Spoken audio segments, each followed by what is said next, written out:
ఓం శ్రీ గురుభ్యో నమః. శ్రీ విశ్వావసునామ సంవత్సర భాద్రపద మాసం పౌర్ణమి రోజున పూర్వభాద్ర నక్షత్రం కుంభరాశిలో సంపూర్ణ రాహుగ్రస్త చంద్రగ్రహణం అనేది ఏర్పడింది. అంటే సెప్టెంబర్ 7వ తారీఖు నైటు 9:57 ప్రారంభమై ఈ గ్రహణం అలానే తెల్లవారుజామున 3:29 వరకు ఉంటుంది. అంటే చంద్రగ్రహణము సంపూర్ణ చంద్రగ్రహణం ఉంటుంది. అలానే 9:57 ప్రారంభమై సంపూర్ణ చంద్రగ్రహణం మధ్యకాలం 11:41 ఉంటుంది. చంద్రగ్రహణం విడుపు ప్రారంభం 12:22 వరకు ఉంటుంది. సంపూర్తిగా పోయేది పుణ్యకాలం ఏమిటి అంటే 3:29. అంటే సంపూర్ణ చంద్రగ్రహణ బింబ స్పర్శకాలం అనేది 1:22 పాటు ఉంటుంది. ఇది కుంభరాశిలో సంపూర్ణ చంద్రగ్రహణం అనేది ఏర్పడింది. అయితే ఈ సంపూర్ణ చంద్రగ్రహణం కొన్ని రాశుల వాళ్ళకు అనుకూలంగా ఉంటుంది, కొన్ని రాశుల వాళ్ళకు ప్రతికూలంగా ఉంటుంది. అంటే ప్రతికూలంగా ఉన్నది ఏమిటి అంటే మనకి 7వ తారీఖు రాత్రి నుంచి ప్రారంభమై 8వ తారీఖు తెల్లవారుజామున వరకు ఉంటుంది. ఆదివారం రోజున ప్రారంభమై తెల్లవారితే సోమవారం వరకు ఉంటుంది. ఇక్కడ ఈ గ్రహణం అనేది కొన్ని రాశుల వాళ్ళకి సుఫలితాలను ఇస్తుంది. ఆ సుఫలితాలను ఎవరికంటే మేషము, ధనస్సు, వృషభము, కన్యా రాశుల వాళ్ళకి సుఫలితాలను ఇస్తుంది. ఈ నలుగురికి కూడా అదృష్ట రాజయోగం కలిసి వచ్చే అవకాశం అనేది బాగా ఎక్కువగా ఉంటుంది. కుంభరాశి, వృశ్చిక రాశి, కర్కాటకము, మీనం వాళ్ళకి దోషంగా ఉంటుంది. అలానే మకరము, తుల, సింహము, మిథున రాశి వాళ్ళకి మధ్య రకమైన ఫలితాలు వస్తాయి. అయితే శుభాలు కొంతమందికి శుభాలు, కొంతమందికి అశుభాలు, కొంతమందికి మధ్య రకంగా ఉంటుంది. ఎలాంటి బాధపడాల్సిన అవసరమూ లేదు. ఇక్కడ కొంతమందికి అదృష్టంగాను, కొంతమందికి మధ్య రకంగాను, కొంతమందికి దోషంగా ఏర్పడుతుంది. ఆ దోషానికి సంబంధించిన పరిహారాలు కూడా చెప్తాను. అదృష్టం ఎవరికి వరిస్తుంది, ఎవరికి వరించదు అనేది నేను చెప్పాను క్లియర్గా. అయితే ఈ ద్వాదశ రాశుల వాళ్ళందరికీ కూడా ఎవరెవరికి ఎలాంటి ఫలితాలు వస్తాయో మనం ఒకసారి తెలుసుకుందాం. కర్కాటక రాశి వాళ్ళకి గ్రహణం యొక్క ప్రభావం ఏమిటి అని మనం ఒకసారి పరిశీలన చేస్తే, కర్కాటక రాశి వాళ్ళకి ముఖ్యంగా అష్టమ స్థితిలో గ్రహణం అనేది ఏర్పడింది కుంభరాశిలో.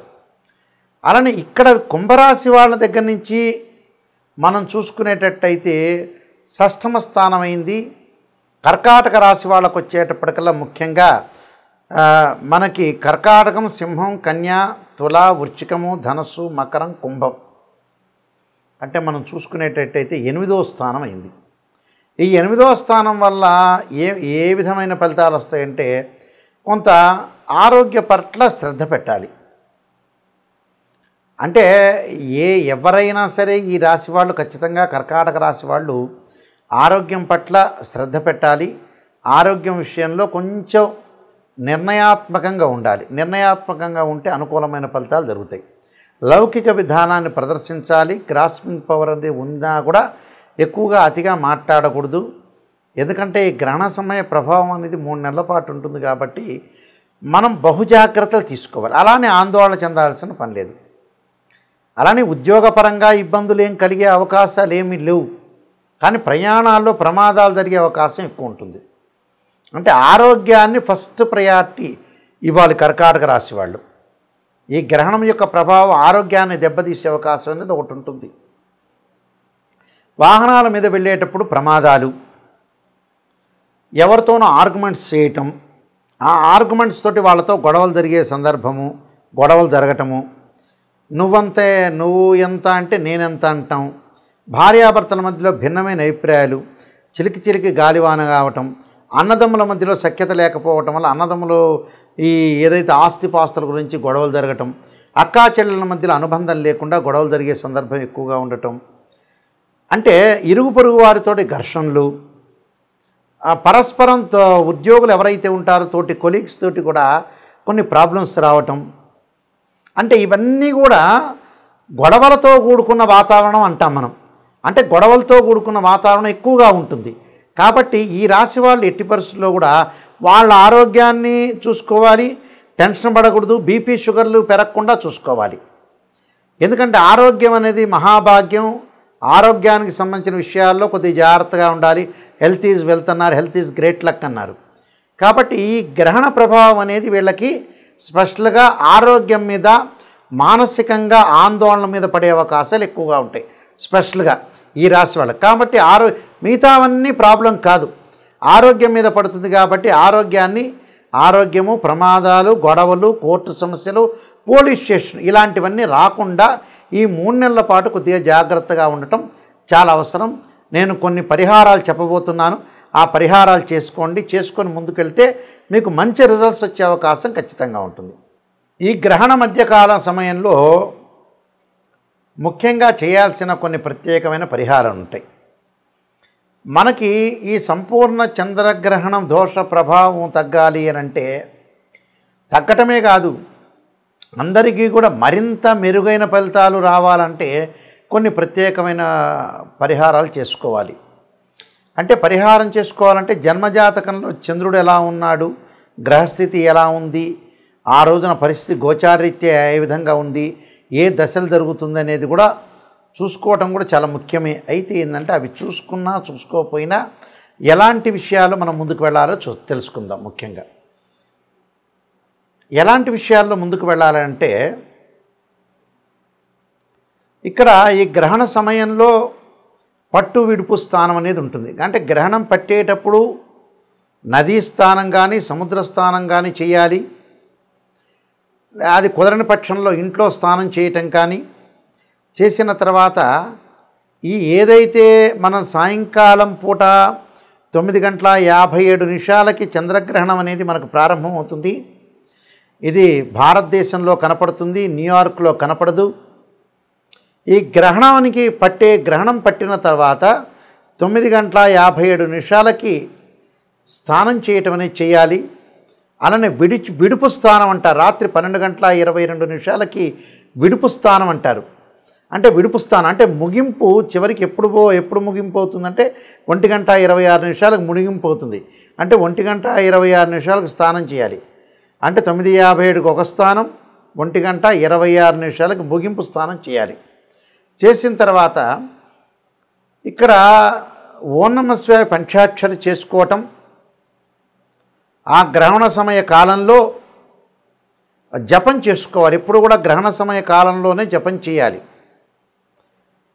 ఎలాంటి జపం చేయాలి? ఓం నమః శివాయ పంచాక్షరి, అలానే ఓం నమః శివాయ పంచాక్షరితో పాటు రుద్రగాయత్రి మంత్రం తత్పురుషాయ విద్యే మహాదేవాయ ధీమహే తన్నో రుద్ర ప్రచోదయాత్ అనే మంత్రాన్ని చక్కగా చదువుకోవటం, ఓం నమో నారాయణాయ నమః అనే మంత్రాన్ని చదువుకోవటం,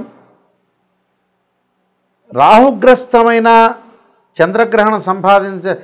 చంద్రగ్రహణం ఏర్పడటం వల్ల తప్పకుండా చేయాల్సింది ఏంటంటే సుబ్రహ్మణ్య స్వామి యొక్క ఆరాధన.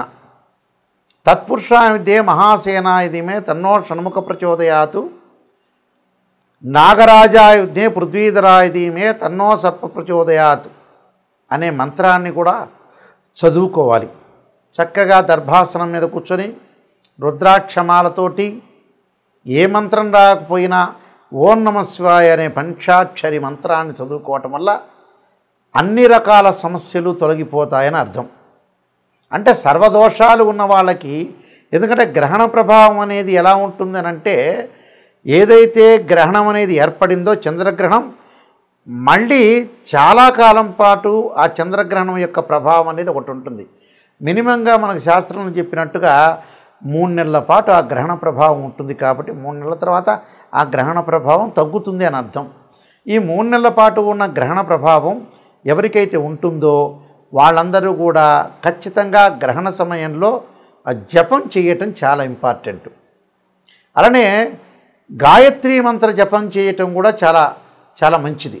అంటే జపం వల్ల ఏమవుతుందంటే మనకు మోక్ష మార్గం, జపం వల్ల జాతకపరంగా ఉండే దోషాలు తొలగిపోతాయని శాస్త్రంలో చెప్పారు. ఆ జప సమయంలో ఓం నమః శివాయ ఒక్కసారి పంచాక్షరి చేసినా అది 1000 రెట్ల ఫలితం ఇస్తుందని శాస్త్రంలో చెప్పారు. కాబట్టి ఖచ్చితంగా గ్రహణ సమయంలో భగవంతుడి యొక్క ఆరాధన చేయటం వల్ల చాలా మంచి జరిగే అవకాశాలు ఎక్కువగా ఉంటాయి. కాబట్టి గ్రహణ సమయంలో కార్యక్రమాలన్నీ కూడా మనం భగవంతుడి యొక్క ఆరాధన చేయటం చాలా మంచిది. ఆరాధనతో పాటు చాలామంది కూడా ఈ భాద్రపద మాసంలో ఈ పౌర్ణమి రోజున కూడా పితృ కార్యక్రమాలు ఆపాల్సిన పని లేదు. ఉదయం పూట పితృ కార్యక్రమాలంటే అపరాహ్న సమయంలో చేసుకుంటారు.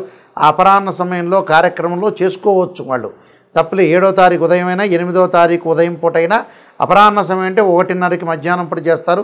పితృ కార్యక్రమాలు నిర్వహించుకోవచ్చు. పితృ కార్యక్రమాల సమయంలో తద్దినాల ఆబ్దికాల సమయంలో గ్రహణం ఉండదు కాబట్టి చేసుకోవచ్చు.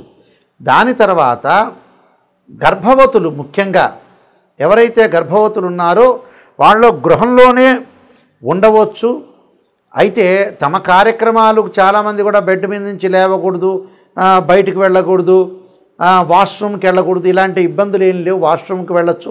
గ్రహణాన్ని వీక్షించకుండా ఉంటే చాలు. కానీ లోపల ఇంటిలో వాళ్ళ కార్యక్రమాలు కానీ, వంట చేసుకోవచ్చు కానీ, వాష్రూమ్లకు వెళ్ళటం కానీ ఇవన్నీ కూడా తమ కార్యక్రమాలన్నీ కూడా వీళ్ళు చేసుకోవచ్చు. ఆ కార్యక్రమాలు చేసుకొని ముందుకు వెళ్ళొచ్చు. ఎలాంటి ఇబ్బందికరమైన వాతావరణం అనేది లేదు. గర్భవతులు ఇలాంటి నియమాలు పాటించడం అనేది చాలా మంచిది. ఈ గ్రహణాలకి గ్రహణం అయిపోయిన తర్వాత 2 జంట సర్పాలను దానం చేయటం అనేది చాలా మంచిది. 2 జంట సర్పాలని, అలానే వస్త్రాన్ని, గుడదానము, అలానే నెయ్యి దానము, నేను చెప్పిన ఎవరైతే రాసుల వాళ్ళకి అనుకూలంగా లేదో వాళ్ళు దానం చేయొచ్చు. అంటే ఆజ్యదానం, గుడదానం, వస్త్రదానం, సర్పదానం, అలానే బియ్యం దానం లేక ఒడ్లు దానం, అలానే మినుములు, ఉలవలు దానం చేయటం చాలా మంచిది. ఈ దానం వల్ల మంచి జరిగే అవకాశం ఖచ్చితంగా ఉంటుంది. మీ అందరికి కూడా మంచి జరగాలని ఆశిస్తూ సర్వే జన సుఖినో భవంతు.